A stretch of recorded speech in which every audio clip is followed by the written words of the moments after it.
Pendant presque un an, tu sais, j'ai travaillé comme toute seule. En France, je travaillais toute seule. Et euh, j'aime ça, travailler toute seule. J'aime ça, avoir mon petit cocon. Mais tu sais, il me manquait quelque chose. Puis on peut pas tout faire toute seule. Euh, et tu sais, on est là pour justement être un village pour nos clientes. Puis j'avais envie d'avoir mon village à moi. Et depuis que j'ai rejoint Doula Love, puis que j'ai rejoint l'équipe, écoute, j'ai gagné, tu sais, en sérénité parce que je sais que je suis pas toute seule, justement, et que j'ai toute une équipe derrière moi. Donc c'est ça qui m'a donné envie de rejoindre de la Love.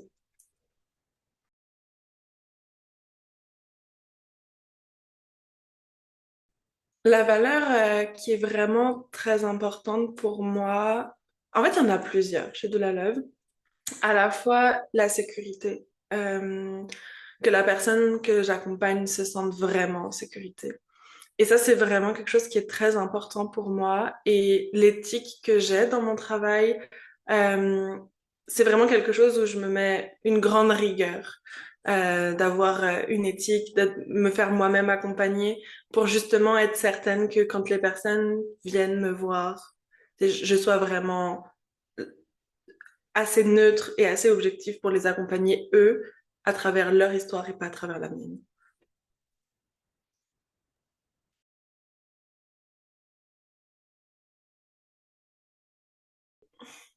En fait, souvent c'est quand je rentre chez moi. Le moment où je rentre chez moi et que je viens de donner une rencontre prénatale, que je viens d'assister à un accouchement, puis que comme la vie est merveilleuse. T'sais, il pourrait m'arriver n'importe quoi quand à ce moment-là, je suis comme je m'en fiche là, la vie est vraiment belle et souvent je le vois à travers les yeux de mon conjoint. Il me regarde et me dit écoute, je vois dans tes yeux que t'es illuminé puis que t'as fait un truc comme waouh, t'es. Euh, Puis c'est ça, c'est la répétition de à chaque fois que je rentre, peu importe l'heure qu'il est, peu importe le temps que j'ai passé en accouchement, en rencontre, je suis là comme, hey, j'ai fait ce que j'avais envie de faire, puis j'ai fait ce que j'aimais faire.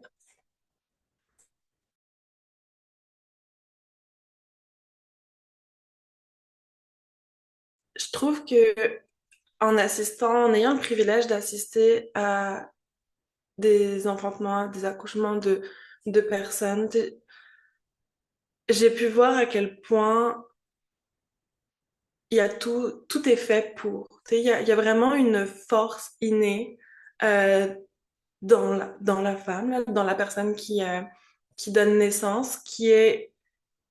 En fait, j'ai même pas les mots, tu sais, il faut le voir pour le croire, là. Il y a vraiment il y a vraiment un côté extraordinaire et plus j'avance dans ma pratique, plus je me rends compte que moins on en fait et plus cette force et cette confiance-là, elle se développe et elle a tout ce qu'il faut pour se développer. Et je trouve que c'est ça qui est vraiment important dans les rencontres prénatales, c'est de pouvoir convaincre la personne qui n'est pas convaincue qu'elle a cette force-là, que en fait son corps, il sait le faire, puis on peut le retrouver dans le quotidien, dans des petits trucs, dans des petites choses, puis d'aller cultiver ça en prénatal, c'est là où on a des petites magies qui opèrent lors des accouchements.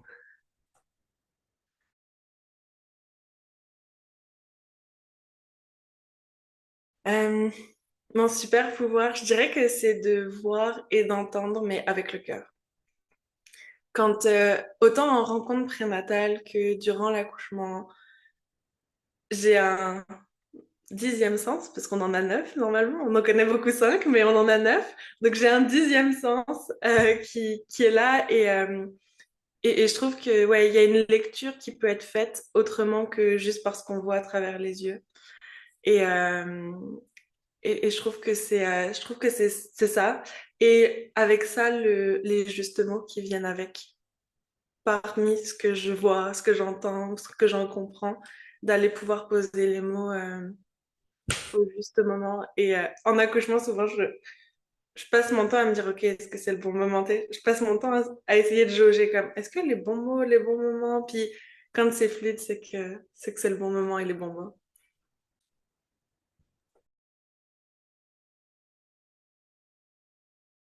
j'emmène de la nourriture. Genre, vraiment beaucoup de nourriture. Genre, vraiment, vraiment beaucoup. Je reviens toujours avec la moitié de mon sac de nourriture. Euh, mon premier accouchement, je me suis laissée avoir, puis j'avais pas assez. Puis en fait, moi, je mange tout le temps. Comme quand je suis en accouchement, je mange tout le temps. Toute la nuit, je mange. Donc ça, c'est la première chose que j'apporte. Mais j'en ai vraiment beaucoup. Puis des fois, c'est cool parce que ça me permet de pouvoir laisser quelque chose en postnatal à la maman si elle a pas ou peu ou plus. Donc ça, c'est le premier truc. Mais comme j'ai un sac de douleur, puis j'ai mon sac de nourriture. J'ai deux sacs parce que c'est important d'avoir de la nourriture. L'autre chose que j'apporte, c'est euh, des plantes relaxantes. Tu sais, j'ai des petites tentures mères, des petites choses comme ça. Puis souvent, tu sais, j'en parle à mes clientes, c'est comme, hey, si t'en as besoin, mais la plupart du temps, c'est moi qui en ai besoin, plus que ma cliente, pour, euh, pour me soutenir durant toutes les vagues d'émotions. Tu sais, je suis comme, hey, si tu veux, je pourrais tu sais, je travaille avec ça, c'est un outil que j'ai, puis la plupart du temps, l'outil, il est pour moi. Euh, et le troisième, des livres. J'ai toujours deux livres dans mon sac de doula. Euh, je les lis jamais. Ça m'est arrivé une fois parce que tu sais, c'était un déclenchement, c'était long. Puis moi, je dors pas la nuit avec mes clientes. J'ai toujours peur de pas me réveiller, donc je dors pas. Puis là, tu sais, maman, papa dormaient. Puis moi, j'étais comme, ok, bah, je vais lire. Puis j'ai lu, tu sais, mais genre, ça m'est arrivé une fois en 2 ans. Mais j'ai toujours deux livres dans mon sac de doula.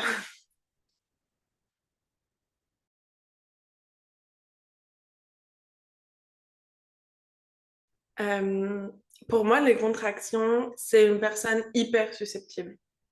Euh, Comme faut pas la déranger, faut pas faire un mauvais pas parce que sinon, à tout moment, elle fait demi-tour.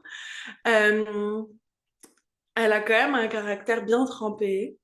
Puis elle est tenace. Quand il faut y aller, elle sait y aller avec force et avec implication. Euh, moi, j'aime beaucoup l'astrologie, puis je dirais que tu sais, c'est le cancer dans l'astrologie. Super susceptible, plein d'amour, qui t'aime, tu sais, qui vient avec toute sa force, toute son entièreté. Mais par contre, voilà, ouais, faut pas faire n'importe quoi avec elle parce qu'à tout moment, elle s'en va et, et elle t'a oublié et elle revient dans 3 jours, quoi.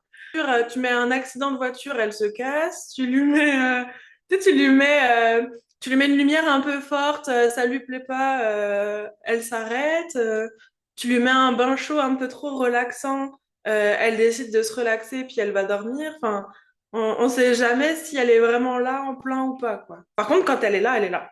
Puis elle t'englobe de tout son amour, de tout son être, tout entière.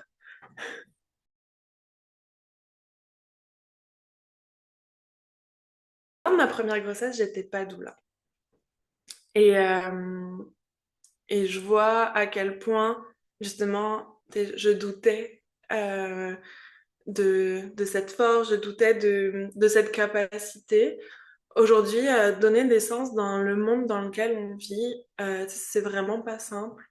Il y a beaucoup d'injonctions, mais il y a le poids là de quand il y a le poids de devenir mère, il y a le poids de quand tu veux devenir, quand t'es mère, il faut que ce soit tout parfait. Puis il y a beaucoup d'injonctions autour de la naissance aussi, avec un monde médical qui est omniprésent et qui est pas toujours coopératif avec les besoins et les valeurs des personnes. Et si je revenais à la moi enceinte il y a un peu plus de 5 ans, euh, je lui dirais de plus s'entourer pour le postnatal. Et je lui dirais de... Parce que j'étais vraiment bien entourée pour le prénatal. Là, j'avais des sages-femmes extraordinaires. Euh, mais ouais, de plus s'entourer pour le postnatal et de pas écouter ce qui pouvait être dit et de juste se faire confiance et s'écouter à l'intérieur. Ouais, c'est ça.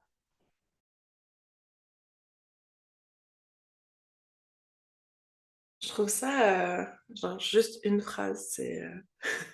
Il y en a plein. Euh, Je pense que la chose la plus importante, ce serait que c'est eux qui ont le pouvoir et c'est eux qui ont la capacité de décider. Et je trouve, en tout cas, en milieu hospitalier, qu'on enlève beaucoup de choix. Puis à toutes les étapes de la grossesse, c'est comme, il y a une succession de choses à faire. Puis on n'explique plus vraiment tout. Et il y a comme un moment où en fait, bah, tu sais, c'est juste normal de faire ça.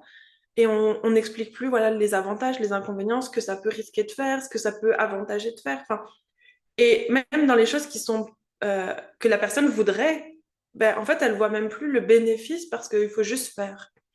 Donc, d'un côté comme de l'autre, ce serait ça, c'est comme pose des questions, soit la personne qui challenge ton accompagnant, enfin, la personne qui te suit, t'es ton médecin, ton infirmière, et pose des questions pour justement avoir le choix, demande quelles sont tes autres options, demande qu'est-ce que tu pourrais faire d'autre pour justement, parce qu'en fait c'est la clé justement pour pouvoir faire un choix et c'est la clé pour justement rester maître, rester actrice de ton suivi, de ta grossesse, de ton accouchement.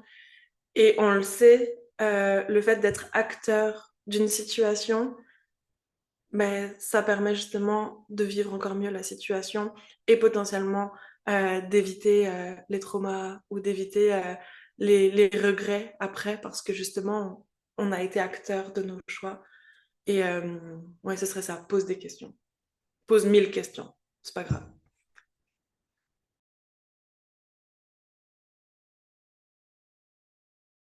Pour moi, c'est vraiment la possibilité ben, d'avoir une double expertise, déjà parce que chaque doula vient avec ses couleurs, avec ses spécialités, vient avec sa personnalité aussi. Donc, on apporte forcément des choses qui sont différentes les unes des autres.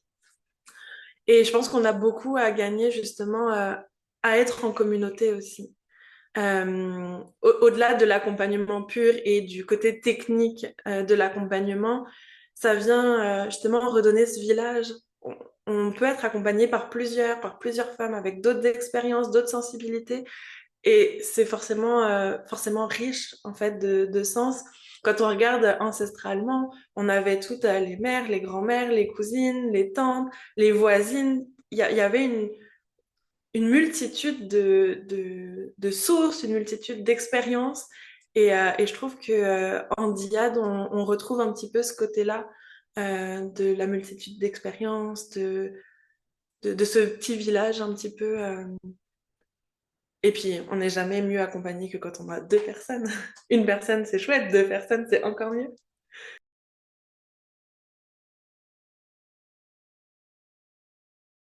Je trouve que ce qui fait la force de Doula Love, c'est vraiment l'équipe. Parce que oui, tu sais, on va venir choisir une doula, potentiellement deux si on a une diade, mais derrière, c'est 10 personnes qu'il y a. Donc, à travers les aléas de la vie, à travers les connaissances, à travers le feedback, euh, c'est 10 personnes, 10 expériences, 10 parcours de vie, 10 sensibilités qui sont là pour la personne. Et à travers nos rencontres, à travers nos échanges, ben alors justement, on peut venir enrichir nos accompagnements. Et au final, en choisissant Doula Love, il y a à la fois la doula, à la fois la doula secondaire qui vient faire la relève au cas où, mais il y a encore 8 autres personnes derrière. Et ça, c'est quand même quelque chose de précieux.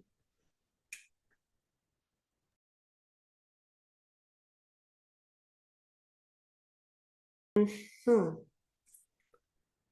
Mais moi, j'apprécie beaucoup, tu sais, les rencontres d'équipe qu'on a régulièrement, les moments un peu plus, tu sais, ensemble on accompagne, où on est un peu toutes là. Mais je crois que ce que j'aime le plus, c'est les petits échanges informels qu'on peut avoir toutes les unes avec les autres. C'est la petite discussion dans le couloir, c'est la petite discussion jusqu'à notre voiture.